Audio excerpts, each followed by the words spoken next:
de Nazaré. Aleluia. E eu queria que você abrisse sua Bíblia no primeiro livro de Samuel, capítulo de número 1, a partir do verso 1. Primeiro livro de Samuel, capítulo 1, verso 1. Amém? 1 Samuel, capítulo 1, versículo 1.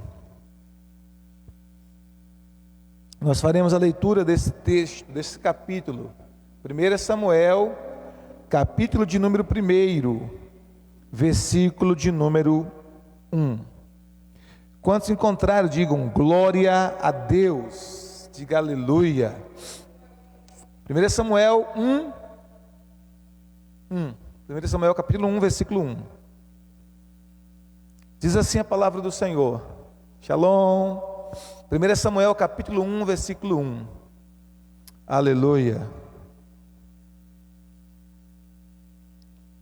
Diz assim: houve um homem de Ramataim, Zofim, da região montanhosa de Efraim, cujo nome era Eucana, filho de Jorão, filho de Eliú, filho de Tou, filho de Zufi, efraimita. Tinha ele duas mulheres, uma se chamava Ana e a outra Penina. Penina tinha filhos, Ana, porém, não os tinha. Este homem subia da sua cidade de ano em ano a adorar e a sacrificar ao Senhor dos exércitos em Siló. Estavam ali os dois filhos de Eli, Ofni e Finéias, como sacerdotes do Senhor. No dia em que Eucana oferecia o sacrifício, dava a ele porções deste a Penina, sua mulher, e a todos os seus filhos e filhas. A Ana, porém, dava porção dupla, porque ele a amava, ainda mesmo que o Senhor a houvesse deixado estéril. A sua rival a provocava excessivamente para a irritar, porquanto o Senhor lhe havia cerrado a madre. E assim o fazia ele de ano em ano. E todas as vezes que Ana subia à casa do Senhor, a outra a irritava, pelo que chorava e não comia. Então Eucana, seu marido, lhe disse: Ana, por que choras? Por que não comes? E por que estás de coração triste? Não te sou eu melhor do que 10 filhos? Após terem comido e bebido em Siló, estando Eli o sacerdote assentado numa cadeira junto a um pilar do templo do Senhor, levantou-se Ana e com amargura de alma orou ao Senhor e chorou abundantemente. E fez um voto dizendo: Senhor dos exércitos, se benignamente atentares para a aflição da tua serva, e de mim te lembrares, e da tua serva te não esqueceres, e lhe deres um filho varão, ao Senhor o darei por todos os dias da sua vida, e sobre a sua cabeça não passará navalha. Demorando-se ela no orar perante o Senhor, passou Eli a observar-lhe o movimento dos lábios, porquanto Ana só no coração falava, seus lábios se moviam, porém não se lhe ouvia voz nenhuma. Por isso Eli a teve por embriagada. E ele lhe disse: até quando estará tu embriagada? Aparta de ti este vinho. Porém Ana respondeu: não, Senhor meu, não sou mulher, não, Senhor meu, eu sou mulher atribulada de espírito. Não bebi nem vinho nem bebida forte, porém venho derramando a minha alma perante o Senhor. Não tenhas, pois, a tua serva por filha de Belial, porque pelo excesso da minha ansiedade, da minha aflição, é que tenho falado até agora. E então lhe respondeu Eli: vai-te em paz, e o Deus de Israel te conceda a petição que lhe fizeste. E disse ela: acha a tua serva mercê diante de ti. Assim a mulher se foi seu caminho e comeu, e o seu semblante já não era triste. E levantou-se de madrugada e adoraram perante o Senhor, e voltaram e chegaram à sua casa, a Ramá. Eucana coabitou com Ana, sua mulher, e lembrando-se dela o Senhor, ela concebeu e passado o devido tempo, teve um filho que chamou Samuel, pois dizia: do Senhor o pedi. Subiu Eucana, seu marido, com toda a sua casa a oferecer ao Senhor o sacrifício anual e a cumprir o seu voto. Ana, porém, não subiu e disse a seu marido: quando for o menino desmamado, levá-lo-ei para ser apresentado perante o Senhor e para lá ficar para sempre. Respondeu-lhe Eucana, seu marido: faze o que melhor te agrade, fica até que o desmames, tão somente confirme o Senhor a sua palavra. Assim ficou Ana e criou o filho ao peito até que o desmamou. Havendo-o desmamado, levou-o consigo com um novilho de 3 anos, um efa de farinha e um odre de vinho, e o apresentou à casa do Senhor a Siló. Era o menino ainda muito criança. Imolaram o novilho e trouxeram o menino a Eli. E disse ela: ah, meu senhor, tão certo como vives, eu sou aquela mulher que aqui esteve contigo orando ao Senhor. Por este menino orava eu, e o Senhor me concebeu a petição que eu lhe fizera, pelo que também o trago como devido ao Senhor, por todos os dias que viver, pois do Senhor o pedi. E eles adoraram ali o Senhor. Amém? Pai, essa é a tua bendita e preciosa palavra que nós acabamos de ler. Pedimos ao teu doce Espírito que nos conduza nessa noite na ministração da palavra, que o Senhor nos use por meio do teu Espírito, e que a palavra ministrada hoje à noite possa alimentar cada coração, confortar, consolar, instruir, direcionar o teu povo, em nome de Jesus. Nós te pedimos, faça isso para a glória e para a honra do teu precioso nome, em nome de Jesus, amém? Nós estamos nessa campanha, por esta causa me coloco de joelhos, e o Senhor colocou esse texto no meu coração, sobre a vida de Ana. Ela tinha uma causa para apresentar ao Senhor, e por aquela causa que ela tinha diante do Senhor, que era o desejo, o sonho de ter filhos, ela se colocou diante do Senhor, ela se colocou de joelhos diante do Senhor. E esse texto então nos fornece lições preciosas de como nós podemos apresentar as nossas petições a Deus. Nós temos algumas lições muito preciosas nesse texto, das quais nós estaremos falando nessa noite. A primeira lição que nós vamos ver nesse texto é que a oração, ela pode ser motivada, como no caso de Ana, por uma necessidade. Muitas vezes nós somos motivados a buscar a Deus, muitas vezes nós somos motivados a orar, a clamar, a interceder, não porque nós somos super espirituais, não porque nós realmente temos muita fome e sede do Senhor, mas muitas vezes somos motivados por uma necessidade que nós temos. Foi o caso de Ana.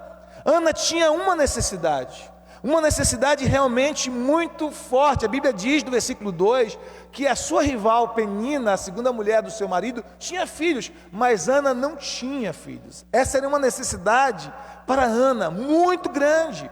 E naquele tempo mais ainda, porque a mulher que não tinha filhos, a mulher que não podia gerar filhos nesse período bíblico, era considerada uma mulher amaldiçoada, de ventre amaldiçoado, uma mulher que não podia proporcionar filhos ao seu marido, que não podia gerar descendentes ao seu marido.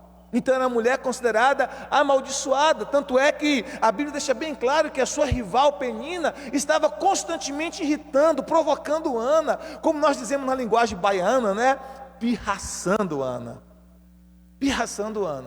ok? Então ela tinha uma necessidade, e ela vai diante do Senhor exatamente por causa dessa necessidade, porque ela quer que Deus supra essa necessidade, porque ela sabia que só Deus podia trazer suprimento para essa necessidade. Então muitas vezes a nossa oração, a nossa petição é motivada como a de Ana por uma necessidade, e não tem problema nenhum. O próprio Jesus nos ensinou na oração do Pai Nosso a orar apresentando ao Pai as nossas necessidades. Ele nos ensinou a orar assim: Pai, o pão nosso de cada dia nos dá hoje. Nossa necessidade, nos dê hoje, supra essa necessidade. Então, ainda que nós tenhamos uma necessidade e sejamos motivados por essa necessidade a clamarmos ao Senhor, a intercedermos ao Senhor, não há problema nenhum nisso, nós podemos chegar diante do Senhor, ainda que a motivação seja essa. Ainda que a motivação seja essa. O importante é que nós busquemos ao Senhor, crendo que Ele é aquele que ouve o nosso clamor e é aquele que supre as nossas necessidades. Amém? A segunda lição que nós aprendemos nesse texto é que muitas vezes, quando nós estamos diante de uma necessidade, diante de algo que nos aflige, diante de algo que nos machuca, muitas vezes os nossos inimigos usam essas circunstâncias para nos humilhar. Foi o que aconteceu com Ana. A Bíblia diz que aquela mulher, Penina, que era a segunda mulher do seu marido Eucana, que se tornou uma rival para Ana, a Bíblia diz que ela constantemente humilhava Ana pelo fato dela não ter filho, que ela constantemente tocava na ferida de Ana, que para ela era algo que era realmente vexatório, que era uma vergonha, que era uma desonra para a mulher daquela época não ter filho. E constantemente Penina estava lembrando a Ana sobre isso, estava falando com Ana sobre isso, estava humilhando Ana sobre isso, estava dando indiretas para Ana sobre o fato dela não poder ter filhos, estava constantemente lembrando a Ana, que ela tinha filhos, mas Ana não tinha, pirraçando, irritando. O texto bíblico diz que ela fazia isso com tanta frequência e com tanta veemência, que muitas vezes Ana, diante daquela humilhação e daquela vergonha, estava constantemente chorando. Por quê? Porque muitas vezes, diante de uma necessidade gritante que nós temos, e diante de humilhação e de vergonha que nós enfrentamos por causa dessa necessidade, o nosso coração se quebranta e não nos resta outra coisa senão clamar e chorar diante do Senhor. E Ana estava assim. Quantas vezes, diante de necessidades que você tem, pessoas foram instrumentos do mal para ferir você justamente naquela área que você tinha necessidade, para humilhar você justamente naquela área que você tinha necessidade, para tentar denegrir você justamente naquela área que você tinha necessidade. Talvez, como Ana, você não teve outra reação senão chorar abundantemente. Ana, diz a Bíblia, que ela chorou abundantemente diante das constantes irritações, e como nós dizemos na linguagem baianês, constantes pirraças de Penina. Então, muitas vezes, diante de uma necessidade que nós temos, algumas pessoas se levantam para nos humilhar. Essa é a segunda lição que nós aprendemos nesse texto. Mas a Bíblia também fala que, diante daquela necessidade, mesmo diante daquela necessidade, Ana foi à casa de Deus. Ela foi à casa do Senhor, ela foi ao templo. Olha o que diz o versículo de número 7. Diz assim: e assim fazia ele de ano em ano, o marido de Ana, e todas as vezes que Ana subia à casa do Senhor. Então, ela ia à casa do Senhor. Ana ia à casa do Senhor. Mesmo diante de humilhação, mesmo tendo uma necessidade terrível, ela ia à casa do Senhor, ela ia buscar o Senhor. Ela não ficava usando aquela situação como uma desculpa para não ir à casa do Senhor, para não ir à casa de oração. Ela ia constantemente à casa do Senhor, ela subia constantemente à casa do Senhor, para buscar, para clamar ao Senhor. Salmo 84, diz a Bíblia: quão amáveis são os teus tabernáculos, Senhor dos exércitos. A minha alma suspira e desfalece pelos atos do Senhor. Até o pardal encontra casa e a andorinha ninho para si, junto aos teus altares, Senhor dos exércitos, Rei meu e Deus meu. E eu encontrei os teus altares, ó Senhor dos exércitos, Rei meu e Deus meu. Bem-aventurados os que habitam na tua casa, louvar-te-ão continuamente. E aí no versículo 10, o salmista diz assim: mais vale um dia nos teus átrios do que 1000 em qualquer outro lugar. Prefiro estar à casa do meu Deus a habitar nas tendas da impiedade. Amém? Então, a Bíblia nos fala que Ana tinha esse hábito de subir à casa do Senhor para adorar, de estar na casa de oração para orar, de estar na casa de oração para clamar, mesmo diante da sua necessidade. E isso é uma lição para nós, queridos. Você tem uma necessidade que só Deus pode suprir. Você tem algo que tem lhe angustiado. Você tem uma causa que você tem colocado diante do Senhor. Nós precisamos também, como Ana, criar o hábito de estar na casa de oração, clamando junto com os nossos irmãos, junto com o corpo espiritual que é a igreja, junto com o corpo espiritual que é o povo de Deus. Nós precisamos criar esse hábito, tanto quanto Ana tinha, de estar na casa de oração, orando juntos, clamando juntos, buscando juntos. Nenhum de nós se basta a si mesmo. É claro que a Bíblia nos ensina o princípio de orarmos sozinho, fechando a porta do nosso quarto e orar ao nosso Pai em secreto. É claro que a Bíblia nos ensina o princípio de meditarmos na palavra de Deus sozinhos no nosso tempo devocional. É claro que a Bíblia nos ensina sobre práticas e disciplinas espirituais que nós devemos desenvolvermos sozinhos, a sós com Deus. Mas a Bíblia também deixa bem clara a importância de estarmos juntos com o corpo de Cristo, de estarmos reunidos como igreja, de estarmos reunidos como congregação, de estarmos juntos como casa de oração, buscando ao Senhor. E Ana subia à casa do Senhor, e naquele dia específico que ela subiu, nós conhecemos a história, nós lemos essa história na Bíblia. O sacerdote Eli liberou uma palavra sobre ela, que se cumpriu. Deus usou um sacerdote, um homem imperfeito, não era perfeito ele, tinha suas falhas, mas Deus usou aquele sacerdote. Ele liberou uma palavra sobre a vida de Ana e disse que o Senhor conceda o desejo do seu coração. Ela disse que eu ache mercê diante dos seus olhos, que eu ache graça diante dos seus olhos. E ela achou, e Deus concedeu o desejo do coração dela. Então nós temos que entender a importância de, em nossas necessidades, quando temos causas para apresentar diante do Senhor, de estarmos juntos como igreja, como congregação, como corpo, na casa de oração, na casa do Senhor, clamando juntos ao Senhor. Amém, queridos? Quantos estão entendendo? Esse princípio de estarmos juntos não é um princípio apenas da antiga aliança, não é um princípio apenas do Antigo Testamento, é um princípio também do Novo Testamento. No Novo Testamento a Bíblia fala várias vezes, por exemplo, Hebreus capítulo 10, versículo 25, não deixemos de congregar como é costume de alguns, tanto mais quanto antes admoestemos, exortemos uns aos outros, tanto mais quanto vedes que o dia se aproxima.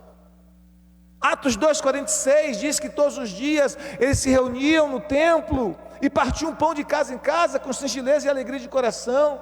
Atos 5,42 diz que todos os dias no templo, de casa em casa, eles não cessavam de anunciar a Jesus Cristo e de ensinar. Então a Bíblia nos fala tanto na antiga aliança como na nova aliança sobre a importância do povo de Deus se reunir como igreja, como congregação, de estar juntos, de estar celebrando, de estar clamando juntos, de estar buscando juntos ao Senhor. Então, mesmo diante de necessidades que Ana tinha, mesmo diante da sua dor imensa, a Bíblia diz no verso 7, que ela subia à casa de oração, que ela subia ao templo do Senhor, que ela buscava ao Senhor. Diga amém se você está entendendo. A segunda lição que nós vamos aprender nesse texto é que às vezes apenas Deus entende a profundeza das nossas necessidades. Diga para o seu irmão, em algumas situações, apenas Deus entende a profundeza, a profundidade das suas necessidades. A Bíblia nos diz assim no versículo 8, olha o que diz o verso 8. Então Eucana, seu marido, lhe disse: Ana, por que choras? Por que choras? Por que não comes? E por que estás de coração triste? Não te sou eu melhor do que 10 filhos? Olha a insensibilidade desse homem. Olha a insensibilidade de Eucana. Ele não compreendia por que Ana estava tão abatida, ele não compreendia por que Ana estava tão aflita, ele não conseguia compreender por que Ana estava tão triste. Mesmo amando profundamente Ana, a Bíblia deixa bem claro que ele amava mais Ana do que Penina. Mesmo amando Ana profundamente, ele não conseguia compreender a essência da sua necessidade, da sua dor, da sua aflição. E aí a gente entende uma lição, que mesmo as pessoas que mais nos amam e que nós mais amamos, nem sempre compreende a nossa dor, nem sempre compreende as nossas lágrimas, nem sempre compreende as nossas necessidades, nem sempre compreende porque o nosso coração está aflito, abatido, entristecido. E não é culpa dessas pessoas, elas não têm culpa. Por quê? Porque muitas vezes só Deus é que entende o nosso coração. Você vê que não foi apenas Eucana, o marido de Ana, que não compreendeu Ana, o próprio sacerdote ali, Imagine o pastor da igreja, vamos dizer assim, né? Não era um pastor, mas só para você entender. O pastor da igreja, Ana está lá orando, e ele não consegue compreender que Ana está ali derramando o seu coração diante do Senhor, e ele confunde Ana com uma mulher embriagada, ele confunde Ana com uma filha de Belial, porque a Bíblia diz no versículo de número 12, que Eli também não compreendeu Ana, que também não entendeu a necessidade de Ana. Olha o que diz, no verso 12: demorando-se ela no orar perante o Senhor, passou Eli a observar-lhe os movimentos dos lábios, porquanto Ana só no coração falava, seus lábios não se movia, porém não se lhe ouvia voz nenhuma, por isso Eli a teve por embriagada. Eli a teve por embriagada, e ele lhe disse: até quando estarás tu embriagada? Aparta-te de ti este vinho. Então ainda deu uma bronca em Ana ainda. Imagine, você vai na igreja, você vai orar, você está ali derramando o coração diante de Deus, você está ali buscando o Senhor por uma necessidade, você está ali chorando, e você está chorando tão intensamente, que você não tem nem força para expressar as suas palavras, sabe, naquele momento que as suas palavras não conseguem sair, que só lágrimas é derramada, que só gemidos são expressados, que só sussurros são esboçados diante de Deus, e aí chega o pastor da igreja e diz: rapaz ou mulher, deixa de estar bêbado na igreja, na casa do Senhor. Como é que você vem para a casa de Deus bêbado? Como é que você ficaria? Talvez você ficaria muito ofendido ou ofendida com o pastor da igreja. Ana não ficou ofendida com Eli. Ela justificou, ela explicou a sua situação, mas ela não ficou ofendida, porque ela sabia que a ofensa seria uma isca das trevas para roubar-lhe a bênção. Porque se ela fica ofendida com o sacerdote, mesmo o sacerdote tendo errado com ela, feio, porque julgou equivocadamente as suas motivações, se ela ficasse ofendida com o sacerdote, ela não seria abençoada, porque Deus abençoou Ana exatamente através daquele sacerdote. Mesmo aquele sacerdote falho, Deus usou aquele sacerdote falho para abençoar Ana. E se ela fica ofendida com o sacerdote, ela perderia a sua bênção. Diga para o seu irmão: a ofensa é uma isca de Satanás. Diga para o seu irmão: a ofensa é uma isca de Satanás para lhe roubar a bênção. Não permita ficar com o seu coração ofendido com quem quer que seja. Não permita, porque a ofensa é uma isca das trevas para roubar a sua bênção. Então o sacerdote, ele não compreendeu. O sacerdote não entendeu a necessidade de Ana. O sacerdote Eli, ele não compreendeu que Ana estava ali derramando diante do Senhor o seu coração por uma necessidade, e ele julga Ana como uma mulher embriagada, como uma mulher bêbada. Nem o marido dela compreendeu. Então, às vezes, queridos, somente Deus entende a profundidade das suas necessidades. Existem momentos na nossa vida que somente Deus entende a profundidade de nossas necessidades. Diga amém se você está entendendo.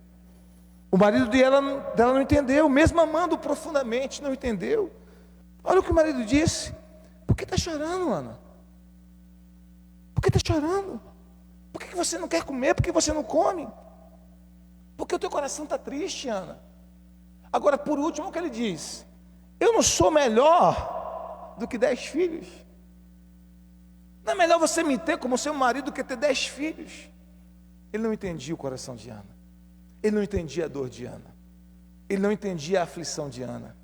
Ele não entendia o sofrimento de Ana. Quantos estão entendendo o que eu quero dizer? Então existem momentos que você está enfrentando, que por mais que você tente explicar para alguém, essa pessoa não vai entender a sua angústia, a sua dor, a sua aflição. Só Deus. E é exatamente porque somente Deus entende que você deve derramar o seu coração diante de Deus e clamar ao Senhor, e falar com o Senhor, e derramar o seu coração e a sua alma perante o Senhor, porque dele, do Senhor, vem o teu socorro, porque dele, do Senhor, vem a tua recompensa, porque Ele ouve o teu clamor, porque Ele entende o teu coração, porque Ele sabe por que você está chorando, porque Ele entende as tuas lágrimas, porque Ele sabe por que você está aflito ou aflita. Ele entende você como ninguém mais entende, como ninguém consegue entender, só Ele entende. Vocês estão entendendo o que eu quero dizer? E é por isso que você precisa derramar o seu coração diante do Senhor. A Bíblia diz então, e essa é a quinta lição que nós aprendemos, que em profunda angústia, Ana, ela vai ao Senhor em oração. Ela ora ao Senhor em profunda angústia. No versículo de número 10, diz assim: levantou-se Ana e com amargura de alma, orou ao Senhor e chorou abundantemente.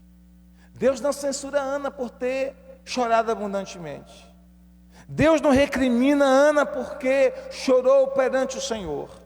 Deus não disse que Ana era uma mulher que tinha pouca fé porque chorou diante do Senhor. Pelo contrário, Deus atendeu aquelas lágrimas como sussurros de oração, como clamores ao céu. E no verso 11 diz: e fez um voto dizendo: Senhor dos exércitos, se benignamente atentares para a aflição da tua serva, e de mim te lembrares, e da tua serva não te esqueceres, e lhe deres um filho varão, ao Senhor o darei por todos os dias da sua vida, e sobre a sua cabeça não passará navalha. Ela derrama o seu coração perante o Senhor e ainda faz um voto com Deus: se o Senhor me der um filho, eu vou dar esse filho para o Senhor. Se o Senhor me der um filho, esse filho não será meu, esse filho será do Senhor. Ele vai ser um nazireu de Deus, não passará navalha sobre a sua cabeça, ou seja, o cabelo dele não será cortado, porque ele será um nazireu. Ele fará um voto de nazireado, ele será um nazireu de Deus, consagrado ao Senhor, desde o ventre materno. Ele será um nazireu, um homem totalmente consagrado ao Senhor. Ele será teu, totalmente teu, durante toda a sua vida. Se o Senhor me der esse filho, eu o devolvo para ti.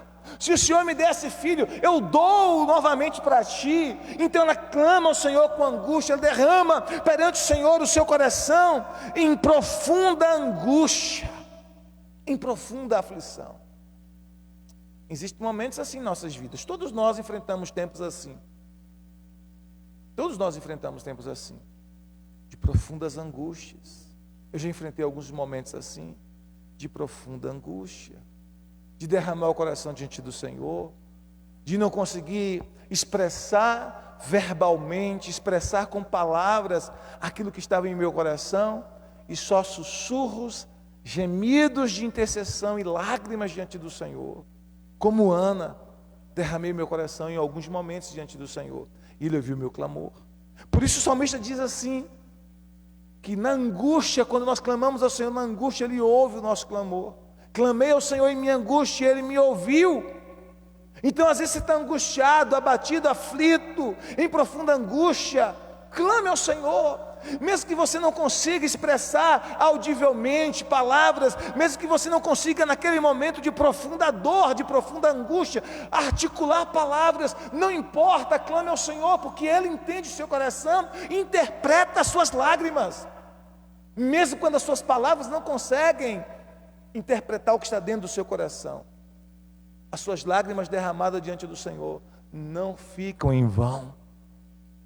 Os seus gemidos intercessórios não ficam sem resposta. Os seus sussurros diante do Senhor em oração não ficam sem respostas. Então mesmo quando você estiver em profunda aflição, em profunda angústia, não se prive de orar ao Senhor, não se prive de clamar ao Senhor, porque Ele virá ao teu socorro, seja por qual necessidade. Talvez por um filho que está enfrentando uma grande batalha, talvez pelo seu casamento, quem sabe por uma área da sua saúde, ou talvez pela sua empresa, pelos seus negócios, pela nação, pela igreja que você congrega, ou por qualquer outra circunstância, ou por qualquer outro motivo de oração, ou por qualquer outra causa de oração, que de alguma forma está angustiando você, e que você sabe que só Deus tem a resposta para essa causa. Não se prive de clamar ao Senhor, não se prive de ir ao Senhor em oração. Faça isso, derrame o seu coração diante do Senhor, e o Senhor ouvirá o seu clamor, ouvirá a sua oração. Amém? Diga amém. E quando você orar ao Senhor, no tempo certo, o Senhor se lembrará de você. O Senhor se lembrará de você. Versículo 19 e 20 diz que o Senhor se lembrou de Ana.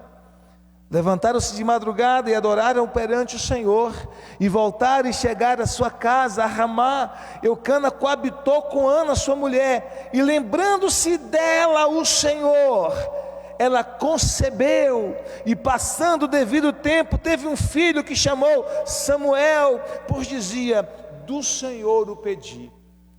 Inclusive o nome Samuel significa exatamente isso: pedir ao Senhor, pedir ao Senhor. O texto diz que o Senhor se lembrou dela. No devido tempo, o Senhor se lembrou dela. O Senhor se lembra de você. O Senhor se lembra de suas orações. O Senhor se lembra do seu clamor. Você sabe aquelas orações que você fez há muito tempo atrás? Tem orações que você fez que talvez você esqueceu. Mas Deus não se esqueceu. Talvez você orou há 10 anos atrás, há 15 anos atrás, e você se esqueceu dessas orações. Mas Deus não se esqueceu. Mesmo as orações que você fez há muito tempo, que você se esqueceu, Deus não se esqueceu delas.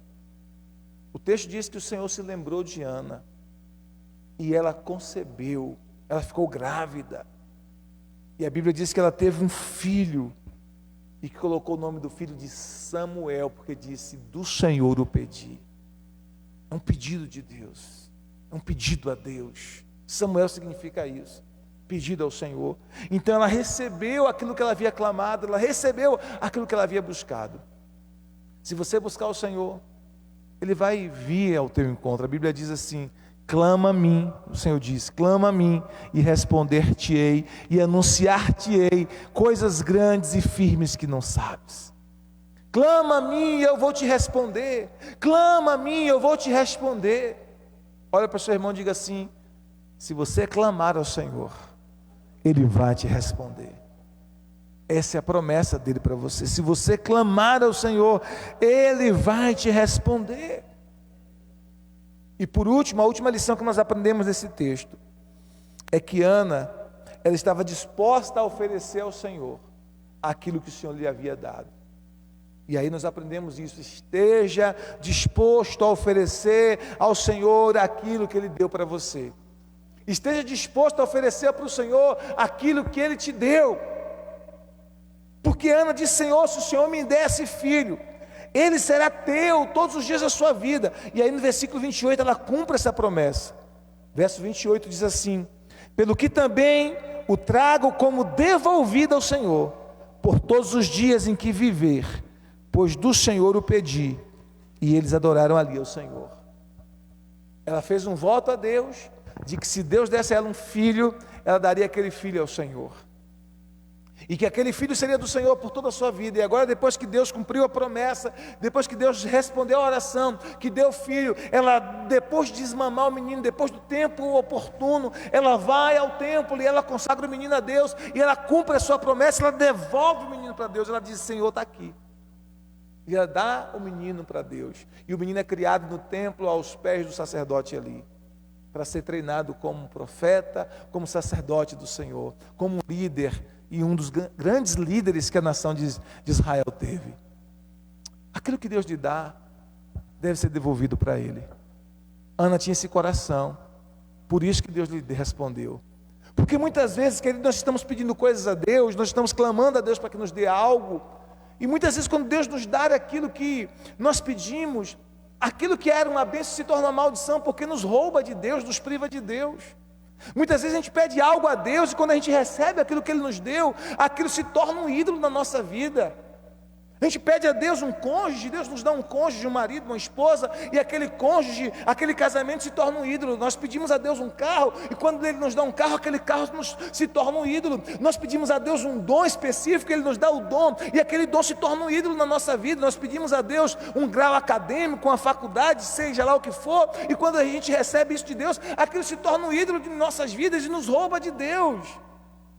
Mas Ana, quando ela recebe de Deus aquele presente, que era o filho, aquele filho não se tornou um ídolo na vida dela, porque ela está disposta a devolver aquele filho para Deus, porque ela está disposta a dizer: Senhor, é teu, foi o Senhor que me deu, mas ele é teu, e eu o consagro a ti, e que ele seja para a tua glória, que ele seja para a tua honra, que ele cresça e seja um grande homem de Deus, para a glória do Senhor.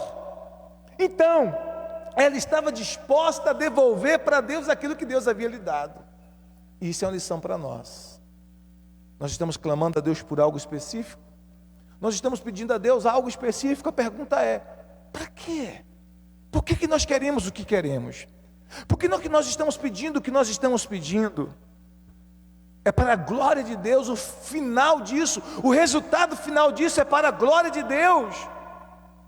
Nós queremos receber esse aumento de salário para a glória de Deus. Nós queremos receber essa saúde, essa cura para a glória de Deus. Nós queremos receber esse casamento para a glória de Deus. Nós queremos receber esse diploma da universidade para a glória de Deus. O que nós estamos pedindo é para a glória de Deus.